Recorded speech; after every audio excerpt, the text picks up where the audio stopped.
नमस्कार, टीवी 9 के digital platform पर आपका स्वागत है। आपके साथ मैं हूं मोहित मल्होत्रा।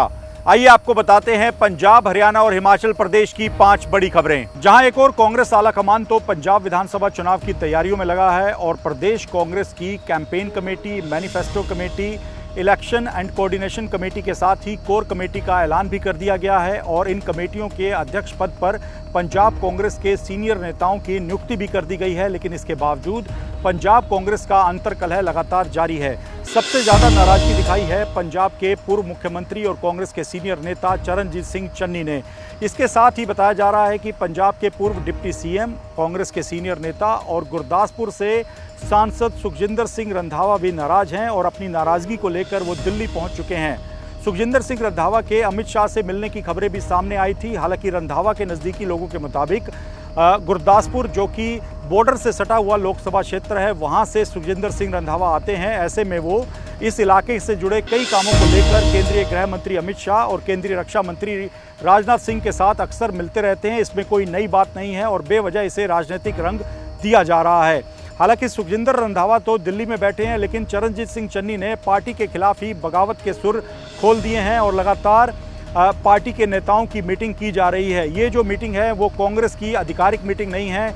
खुद पूर्व मुख्यमंत्री चरणजीत सिंह चन्नी, जो कि जालंधर से सांसद भी हैं, उनके द्वारा पंजाब कांग्रेस के नेताओं को इस मीटिंग में शामिल होने के लिए बुलाया गया है। बताया जा रहा है कि 12 विधायक, इसके साथ ही 25 के करीब पूर्व विधायक, कई पूर्व सांसद और कांग्रेस के सीनियर पदाधिकारियों को इस मीटिंग में शामिल होने के लिए बुलाया गया।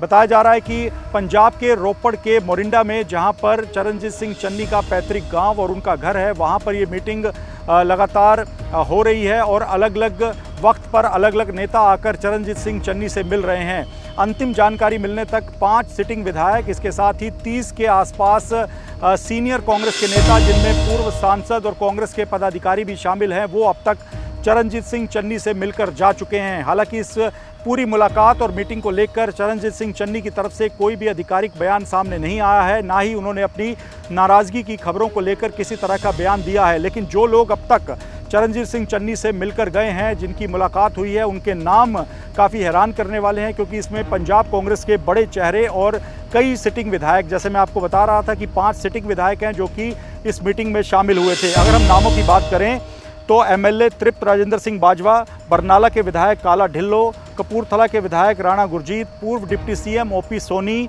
इसके साथ ही पूर्व मंत्री भारत भूषण आशु, गुरकीरत कोटली, जो कि पूर्व मंत्री हैं, पूर्व एमएलए गुरप्रीत कांगड़ समेत करीब 20 के आसपास पूर्व विधायक हैं जो कि चरणजीत सिंह चन्नी से मिलकर गए हैं। इस दौरान कुछ पूर्व विधायक और पंजाब कांग्रेस के नेताओं ने खुलकर ये भी कह दिया है कि अगर पंजाब में कांग्रेस की सरकार बनानी है तो कांग्रेस आलाकमान को चरणजीत सिंह चन्नी को ही अध्यक्ष पद पर नियुक्त करना होगा। इन लोगों ने हालांकि अमरिंदर सिंह राजा वड़िंग का खुलकर नाम तो नहीं लिया है, लेकिन सूत्रों के मुताबिक कांग्रेस का एक बड़ा धड़ा है जिसमें विधायक हैं, पूर्व विधायक हैं, कांग्रेस के सीनियर नेता हैं, पदाधिकारी हैं, पूर्व सांसद हैं। वो इस बात से नाराज हैं कि अमरिंदर सिंह राजा वड़िंग को उनके पद पर बनाकर क्यों रखा गया है, उनको पद से हटाया जाना चाहिए था। उनकी कार्यशैली से काफ़ी कांग्रेस के नेता खुश नहीं हैं।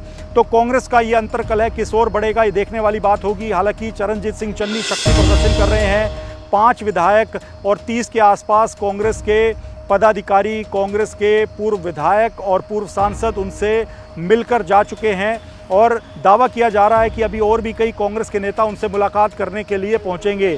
तो ऐसे में चरणजीत सिंह चन्नी का अगला कदम क्या होगा? क्या वो पार्टी के खिलाफ खुलकर बगावत कर देंगे? क्या कांग्रेस के नेताओं का एक धड़ा उनके साथ खड़ा रहेगा? ये देखने वाली बात होगी। लेकिन चरणजीत सिंह चन्नी का जो मोरिंडा में घर है वो पंजाब की सियासत का केंद्र पूरे दिन शुक्रवार को बना रहा। इस दौरान पंजाब कांग्रेस के नेताओं का आने का सिलसिला वहां पर जारी रहा और कई कांग्रेस के नेताओं ने साफ कह दिया कि चरणजीत सिंह चन्नी को ही अध्यक्ष बनाया जाना चाहिए, तभी पंजाब में कांग्रेस की सरकार बन सकती है। तो कांग्रेस का अंतर्कलह लगातार बढ़ता जा रहा है। सुखजिंदर सिंह रंधावा नाराज हैं, चरणजीत सिंह चन्नी नाराज हैं। तो ऐसे में अब कांग्रेस आलाकमान कैसे इस पूरे मामले को सुलझाएगा, ये तो आने वाले दिनों में ही पता लग सकेगा। पंजाब में कुछ महीने पहले एक वीडियो वायरल हुआ था जिसमें एक व्यक्ति को गुरु साहिबानों की तस्वीर की बेअदबी करते हुए दिखाया गया था। ये वीडियो कनाडा के एक होटल में शूट किया गया था और इसे लेकर कथित तौर पर सोशल मीडिया पर यह दावा कर दिया गया था कि ये वीडियो पंजाब के मुख्यमंत्री भगवंत मान का है और ये उनका एक पुराना वीडियो है जिसमें वो अपनी कनाडा यात्रा के दौरान गुरु साहिबानों की बेअदबी करते हुए दिखाई दे रहे हैं। इसी वीडियो को लेकर काफ़ी विवाद बढ़ा था और ये विवाद अभी भी जारी है। ताज़ा घटनाक्रम में शिरोमणि गुरुद्वारा प्रबंधक कमेटी यानी SGPC ने चंडीगढ़ आकर पंजाब पुलिस हेडक्वार्टर में पंजाब के DGP गौरव यादव से मुलाकात की है और मुख्यमंत्री भगवंत मान के खिलाफ मुकदमा दर्ज करने की मांग की है। SGPC का कहना है कि इस वीडियो की वजह से सिखों की धार्मिक भावनाएं आहत हुई हैं और पंजाब सरकार ने इस पूरे मामले को लेकर कुछ फर्जी रिपोर्ट्स बताई हैं। पहले पंजाब सरकार की ओर से ये कहा गया कि ये वीडियो AI से बनाया गया है, एक फर्जी वीडियो है, लेकिन बाद में मुख्यमंत्री भगवंत मान ने दावा किया कि इस वीडियो में जो व्यक्ति दिखाई दे रहा है उसने उनके चेहरे का मास्क बनवाकर पहना हुआ है और इससे जुड़े कुछ वीडियो भी मुख्यमंत्री भगवंत मान ने मीडिया के सामने पेश किए थे। अब इसी पूरे मामले को लेकर SGPC का कहना है कि इस मामले में फर्जी रिपोर्ट्स लगातार पंजाब सरकार के द्वारा पेश की जा रही हैं और श्री अकाल तख्त साहिब के तरफ से जब इस वीडियो की जांच कराई गई थी तो ये पता लगा था कि वीडियो के साथ कोई छेड़खानी नहीं हुई है, वीडियो बिल्कुल सही है। इसी आधार पर SGPC ने ये मांग की है कि भगवंत मान के खिलाफ भारतीय न्याय संहिता यानी BNS की उचित धाराओं के तहत मुकदमा दर्ज किया जाए। SGPC का डेलीगेशन चंडीगढ़ में पहुंचा था और शुक्रवार को पंजाब के DGP से मुलाकात करके इस मामले में उचित कानूनी कार्रवाई की मांग की है। हालांकि इस पूरे मामले को लेकर अब तक पंजाब के DGP या पंजाब पुलिस की तरफ से कोई भी बयान सामने नहीं आया है, लेकिन SGPC जो लगातार इस मामले को उठा रहा है उससे ऐसा लगता है कि आने वाले दिनों में भी शिरोमणि गुरुद्वारा प्रबंधक कमेटी इस मामले से पीछे नहीं हटने वाला। पंजाब के CM के खिलाफ जो पूरी एक मुहिम श्री अकाल तख्त साहिब और शिरोमणि गुरुद्वारा प्रबंधक कमेटी ने छेड़ रखी है वो लगातार जारी है। हालांकि पंजाब सरकार और पंजाब के मुख्यमंत्री भगवंत मान सीधे तौर पे कह चुके हैं कि धार्मिक संस्थाओं के उच्च पदों पर जो लोग बैठे हैं वो राजनीति से प्रेरित होकर इस तरह की बात कर रहे हैं, लेकिन SGPC ने साफ कर दिया है कि मामला राजनीतिक नहीं बल्कि धार्मिक तौर पर सिखों की भावनाओं से जुड़ा है। इसीलिए पंजाब पुलिस से इस मामले में पंजाब के CM भगवंत मान के खिलाफ FIR दर्ज करने की मांग की गई है। क्या आपने कभी सुना है कि किसी नेता या मंत्री के खिलाफ सरकारी कर्मचारी प्रदर्शन कर रहे हों और वही नेता या मंत्री उन प्रदर्शनकारियों के बीच में पहुंच जाए? ऐसी एक तस्वीर हरियाणा के अंबाला से सामने आई है। ये तस्वीर है अनिल विज से जुड़ी। अनिल विज जो कि हरियाणा की राजनीति में अपनी एक अलग पहचान रखते हैं, उनके काम करने का अंदाज भी अलग है और इसी अंदाज के लाखों लोग कायल भी हैं। उन्हीं अनिल विज की एक कहानी आपको बताते हैं कि किस तरह से वो अपने ही खिलाफ प्रदर्शन कर रहे सरकारी कर्मचारियों के बीच में पहुंच गए। बताया जा रहा है कि Haryana electricity board workers union से जुड़े करीब 5000 के आसपास कर्मचारी हरियाणा के अंबाला में जुटे थे। हरियाणा के अंबाला कैंट से ही अनिल विज विधायक हैं और फिलहाल हरियाणा सरकार में ऊर्जा और परिवहन मंत्री हैं। बताया जा रहा है कि प्रदर्शनकारी जो सरकारी कर्मचारी थे वो अनिल विज के घर का घेराव करने और उन्हें ज्ञापन देने के लिए निकल पड़े और इसकी जानकारी अनिल विज को भी मिल गई, जिसके बाद अनिल विज जो कि चंडीगढ़ PGI में अपने भाई का इलाज करवा रहे थे वो अपना कामकाज बीच में छोड़कर वापस अंबाला कैंट पहुंच गए और प्रदर्शनकारियों के बीच में अचानक से अपनी गाड़ी और अपना काफिला लेकर पहुंच गए। बताया जा रहा है कि इस दौरान मौके पर मौजूद प्रदर्शनकारी भी बेहद हैरान रह गए और देखते ही देखते पूरा माहौल वहां पर बदल गया। जो प्रदर्शनकारी सरकारी कर्मचारी अब तक अनिल विज मुर्दाबाद के नारे लगा रहे थे, उन्होंने अचानक से अनिल विज जिंदाबाद के नारे लगाने शुरू कर दिए। अनिल विज ने प्रदर्शनकारियों को कहा कि आप मेरे खिलाफ नारेबाजी करते रहें, मुझे बहुत अच्छा लग रहा है क्योंकि ऐसे में मुझे पता लगता है कि आपके कौन से ऐसे काम हैं, आपकी कौन सी ऐसी मांगे हैं जिस पर मुझे बतौर मंत्री काम करना है। इसके बाद सभी प्रदर्शनकारी जो सरकारी कर्मचारी थे वो बेहद ही खुश हो गए। उन्होंने अपना ज्ञापन अनिल विज को सौंपा। अनिल विज ने प्रदर्शनकारी सरकारी कर्मचारियों को कहा कि आप भी मेरे भाई की तरह हैं, मैं अपने भाई का इलाज बीच में छोड़कर चंडीगढ़ PGI से आपका ज्ञापन लेने और आपकी बात सुनने के लिए पहुंचा हूं। इसके बाद देखते ही देखते माहौल पूरी तरह से बदल गया और अब तक जो प्रदर्शनकारी अनिल विज मुर्दाबाद के नारे लगा रहे थे वो अनिल विज जिंदाबाद के नारे लगाते हुए अनिल विज को ज्ञापन सौंपकर वहां से चले गए। तो ये बेहद ही हैरान करने वाली तस्वीर थी और यही अनिल विज के काम करने का स्टाइल है कि वो अपने खिलाफ हो रहे प्रदर्शन में भी जाकर बीच में बैठ गए। वहां पर जाकर प्रदर्शनकारी जो सरकारी कर्मचारी थे इलेक्ट्रिसिटी बोर्ड वर्कर्स यूनियन के, उनकी बातें सुनी, उनकी मांगों पर आने वाले 15 से 20 दिनों में पूरी तरह से विचार करने और फैसला लेने की बात कही। इसी वजह से जो प्रदर्शनकारी अनिल विज के खिलाफ नारेबाजी करते हुए अंबाला पहुंचे थे वो खुशी खुशी अपने घरों और दफ्तरों की तरफ लौट गए। खबर हरियाणा के रेवाड़ी से है, जहां पर हरियाणा पुलिस और बदमाशों के बीच में एनकाउंटर हुआ है। इस एनकाउंटर के दौरान बदमाशों और हरियाणा पुलिस के बीच क्रॉस फायरिंग हुई और इस घटना में एक सब इंस्पेक्टर फखरुद्दीन भी घायल हो गए हैं। हालांकि बताया जा रहा है कि सब इंस्पेक्टर ने एनकाउंटर के वक्त जैकेट पहनी हुई थी और इसी बुलेट प्रूफ जैकेट की वजह से उनकी जान बच गई। इस घटना में 2 कुख्यात बदमाश जिनके नाम मोहन और गोविंद बताए जा रहे हैं, दोनों को हरियाणा पुलिस ने गिरफ्तार कर लिया है। दोनों को मौके पर गोली लगी और दोनों इस एनकाउंटर में घायल हो गए। बताया जा रहा है कि सीआईए धारूहेड़ा की टीम को ये जानकारी मिली थी कि रेवाड़ी के जड़थल इलाके में 2 कुख्यात बदमाश गोविंद और मोहन छिपे हुए हैं और किसी बड़ी वारदात को अंजाम देने की प्लानिंग कर रहे हैं। पुलिस के पास पूरा रिकॉर्ड था जिसमें यह पता लगा कि गोविंद और मोहन पर पहले से ही हत्या, लूट, हत्या के प्रयास समेत अन्य कई धाराओं के तहत करीब 6 से ज़्यादा मामले दर्ज हैं। जिसके बाद हरियाणा पुलिस की सीआईए धारूहेड़ा की टीम ने पूरा एक जाल बिछाया और इन दोनों बदमाशों को जड़थल इलाके में घेर लिया गया। खुद को घिरा देखकर बदमाशों ने हरियाणा पुलिस पर फायरिंग कर दी, जिसके बाद हरियाणा पुलिस की मौके पर मौजूद टीम की तरफ से भी फायरिंग की गई। दोनों ओर से फायरिंग की घटना में बताया जा रहा है कि सब इंस्पेक्टर फखरुद्दीन जो कि इस टीम का हिस्सा थे, उनको गोली लगी। हालांकि उन्होंने बुलेट प्रूफ जैकेट पहनी हुई थी, इसी वजह से उनकी जान बच गई। जबकि घटना में दोनों बदमाश मोहन और गोविंद बुरी तरह से घायल हो गए हैं। उनको हरियाणा पुलिस ने मौके से गिरफ्तार कर लिया है और उनका इलाज करवाया जा रहा है। तो एक बड़ी वारदात को हरियाणा पुलिस ने होने से पहले रोक दिया है। अगर हम रेवाड़ी जिले की बात करें तो यहाँ पर गोविंद और मोहन की काफ़ी दहशत है और पहले भी उन पर कई मामले दर्ज हैं। इसी वजह से अब ये पता लगाया जा रहा है कि दोनों किस वारदात को अंजाम देने के लिए इस इलाके में पहुंचे थे और इनकी आगे की प्लानिंग क्या थी। हिमाचल प्रदेश और पंजाब से लगातार भारी बारिश के बाद हैरान करने वाली तस्वीरें सामने आ रही हैं। सबसे ज़्यादा तबाही हिमाचल प्रदेश के किन्नौर और लाहौल घाटी में मची है, जहां पर भारी बारिश के बाद लगातार फ्लैश फ्लड आ रहे हैं और इस वजह से नदी नाले लगातार उफान पर बने हुए हैं।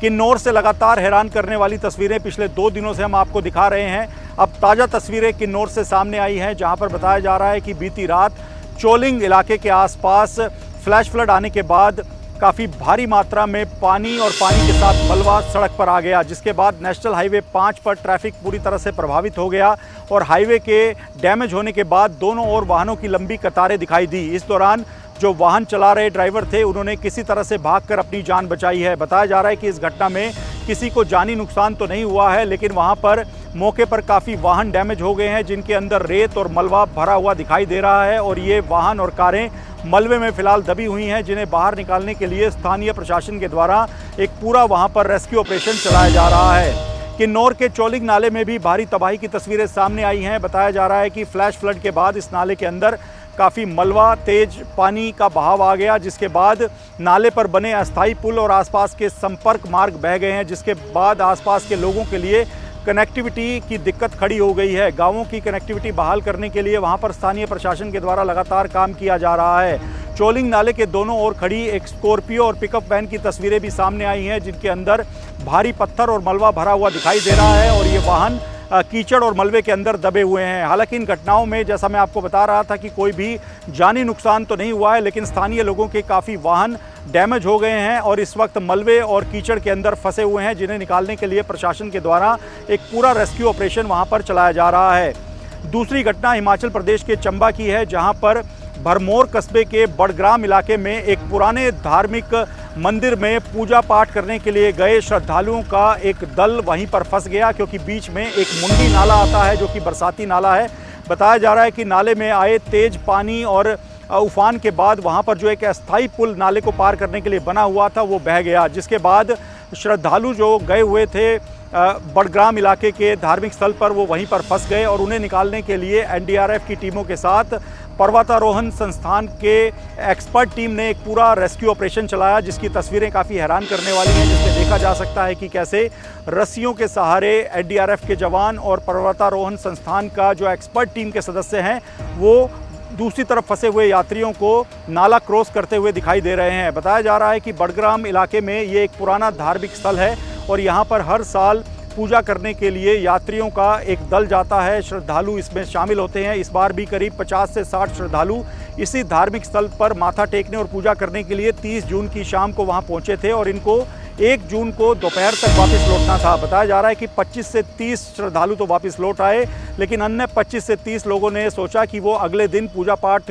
पूरा करने के बाद वापस लौटेंगे, जिसके बाद नाले में अचानक से उफान आ गया और 2 जुलाई को फ्लैश फ्लड के बाद नाले के अंदर काफ़ी मलबा, और तेज़ पानी का बहाव आया, जिसके बाद वहाँ पर बना हुआ अस्थायी पुल बह गया।